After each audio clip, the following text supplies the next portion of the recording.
What about polio? Because that's the other thing that everybody talks about. Now, because what's the first thing that people think about when they hear the word polio? I mean, the words that come to mind: paralysis, iron lung, kids, right?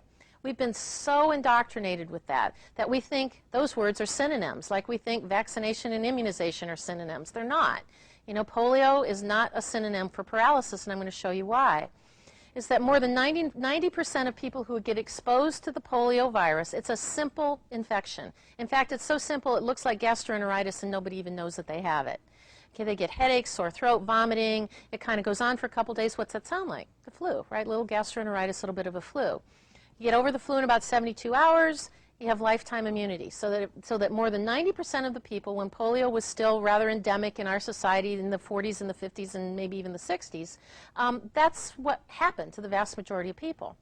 About 5% developed something called that they call abortive poliomyelitis, which, by the way, all this information about polio comes out of the Merck Manual. So the Merck Manual is a medical doctor's reference textbook that has all of this information and all of these statistics. About 5% of the people get something called abortive polio, which is sort of sore throat and maybe indistinctive of any other viral illness, but it may not be so profound.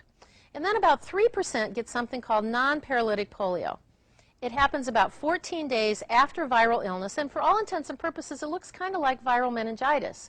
And viral meningitis can cause some limb weakness on either the arms or the legs, because depending on what part of the brain is irritated by the meningitis, if it happens to be over in an area of the brain that controls a particular limb, you can get some paresthesias and some numbness and a little bit of weakness that's kind of going on.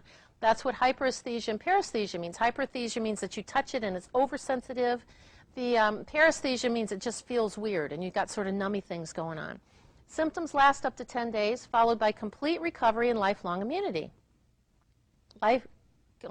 Complete recovery. That's an important point.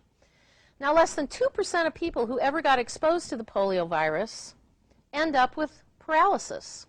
And there's 3 different kinds of paralysis. One is called spinal paralysis. That's the most common, and that's the one that we're most familiar with. That's the people who maybe have some residual limb weakness, arm legs paralysis. And the bulbar is the type that people know about in terms of the iron lung machine. That means it affected your brainstem and you had problems breathing. Now think about those numbers. That's 2% of this 2%. So that's 0.04% of all people who ever came exposed to the virus had this type of problem. So that brings the numbers down even smaller because not everybody got exposed to the virus. Then the aftermath of that type of infection, 50% of all of these people had complete recovery. The other 50% had some functional losses that continued to improve over a couple of years, and the amount of paralysis that was present at about 12 months was usually considered to be permanent.